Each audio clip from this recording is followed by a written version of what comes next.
Assalamualaikum warahmatullahi wabarakatuh. Kali ini kita akan belajar tentang pengujian hipotesis proporsi dua populasi. Jadi nanti kita akan dihadapkan dengan kasus yang mana akan ada dua populasi. Masing-masing diambil sampel sebesar N1 pada populasi 1 dan N2 pada populasi yang kedua. Kemudian kita diminta untuk mencari apakah ada perbedaan antara proporsi dari sampel yang kita ambil dari populasi 1 dengan proporsi dari sampel yang kita ambil dari populasi 2. Nah, bagaimana caranya? Yang pertama, kita perlu untuk menentukan hipotesis terlebih dahulu. Kita merumuskan H0 dan H1-nya. Di sini perbedaan proporsi dua populasi kita simbolkan dengan P1 min P2. Ada tiga jenis hipotesis. Untuk hipotesis yang jenis pertama di sini itu H0-nya menyatakan bahwa perbedaan kedua proporsi sebesar P0. Sedangkan H1-nya perbedaan proporsi tidak sebesar P0. Begitu juga untuk yang hipotesis jenis 2 dan jenis ketiga, hanya berbeda di tandanya, kurang dari sama dengan dan lebih dari sama dengan. Untuk hipotesis jenis 1 ini, kita bisa sebut dengan hipotesis dua arah atau two way. Kemudian untuk yang hipotesis jenis kedua dan ketiga, ini bisa kita sebut dengan hipotesis one way atau satu arah. Selanjutnya, menentukan sebaran penarikan contoh bagi statistik. Nah, statistik berarti statistik itu kan ukuran sampel penduga populasi. Atau statistik itu menduga parameter, seperti itu. Nah, P1 topi dan P2 topi ini kita baca dengan dugaan proporsi pada populasi 1 dan 2. Perbedaan dugaan proporsi ini akan menyebar normal dengan nilai tengah P1 min P2 dan ragamnya P1 1 min P1 per N1 dan P2 1 plus P2 1 min P2 per N2 jika memenuhi tiga syarat. Yang pertama, jika N-nya itu besar dan nilai P tidak mendekati 0 atau 1. Kemudian syarat yang kedua, N1 P1-nya lebih besar sama dengan 10 dan N1 1 min P1 lebih besar sama dengan 10. Begitu juga untuk yang N2 P2 dan N2 1 min P2. Selanjutnya menentukan tingkat toleransi atau batas toleransi kesalahan. Biasanya kita simbolkan dengan alfa. Pada umumnya, alfa yang biasa kita gunakan adalah 5%, kecuali sudah ditentukan oleh soalannya. Yang keempat, yaitu menghitung statistik uji. Nah, statistik uji ini kita simbolkan dengan ZH atau Z hitung. Rumusnya sebagai berikut, P1 duga min P2 duga dikurangi P0. P0-nya adalah perbedaan dari kedua proporsi tersebut dibagi dengan akar dari P1 H1 per N1 ditambah P2 H2 per N2. Nah, H di sini itu adalah 1 min P. Berarti kalau misalkan H1 duga itu sama dengan 1 min P1 duga. Selanjutnya adalah menentukan titik kritis dan wilayah kritis. Nah, penentuan ini didasarkan pada hipotesis yang kita gunakan pada langkah pertama tadi.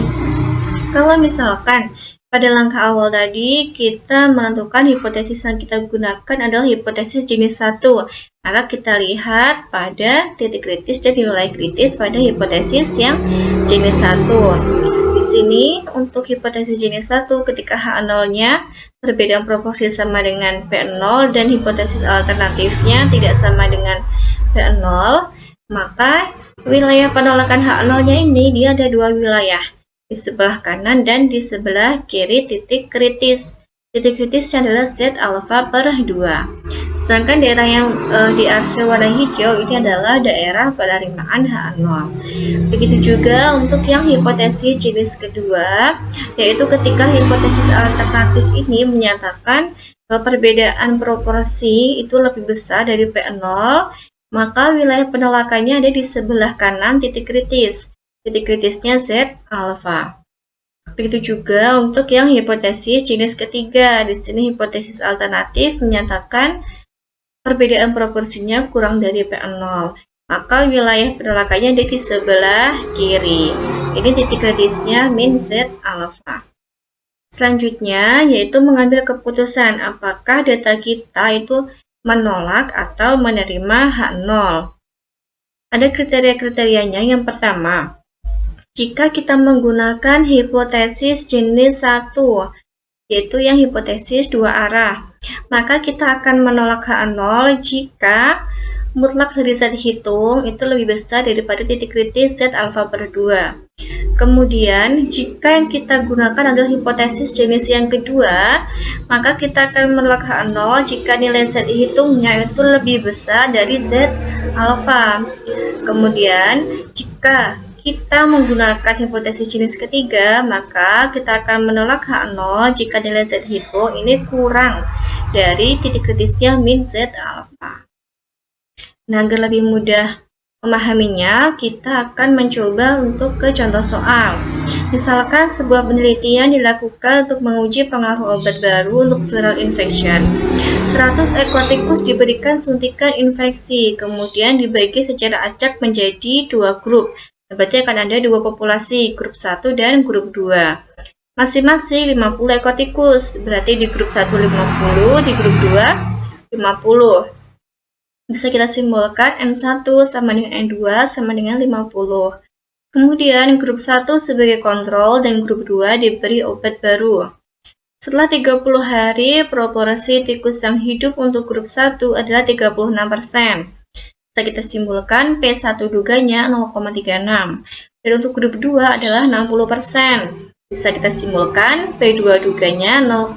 Nah, kita diminta untuk mencari apakah obat baru memberikan pengaruh yang berbeda sebesar 10% dibandingkan obat sebelumnya. Dari sini perlu kita garis bawahi yang akan kita gunakan untuk menentukan hipotesis mana yang akan kita gunakan, yaitu di sini ya, pengaruh yang berbeda.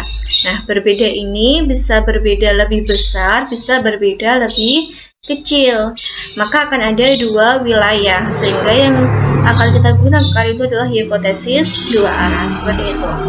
Nah, besar perbedaannya adalah 10%, maka P0-nya bernilai 10% atau 0,1.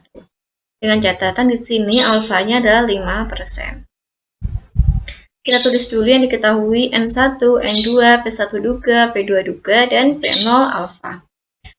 Hipotesis yang kita gunakan sebagaimana sudah dijelaskan sebelumnya, yaitu hipotesis jenis pertama, yaitu ketika H0 menyatakan bahwa perbedaan kedua proporsi sebesar 0,1, H1-nya adalah perbedaan proporsi tidak sama dengan 0,1 atau 10%. Selanjutnya, kita menghitung statistik uji.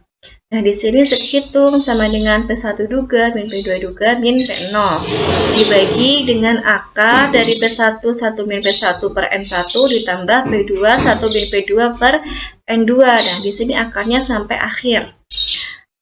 Dan ini akarnya kan masih setengah, seharusnya sampai ke akhir. Lalu kita masukkan nilai-nilai yang diketahui ini ke dalam rumus. Diketahuilah ini N1, N2-nya 50, P1-nya 0,6, P2-nya 0,3, dan seterusnya.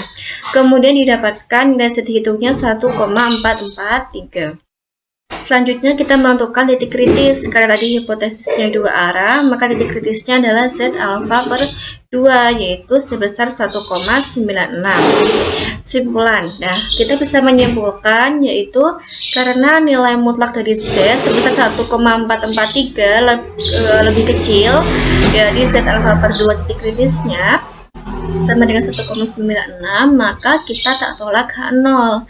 Nah, masih ingat kan tadi sebelumnya bahwa ketika kita menggunakan hipotesis dua arah, syaratnya untuk kita menolak H0 yaitu mutlak Z-nya harus lebih besar dari titik kritis. Karena ini bukan lebih besar, maka kita tidak bisa menolak H0. Artinya, kita terima H0. Tidak cukup bukti untuk menyatakan bahwa obat baru memberikan pengaruh yang berbeda sebesar 10% dibandingkan obat sebelumnya pada taraf nyata 5%. Nah, ini kata-kata pada taraf nyata 5% ini harus wajib ditulis.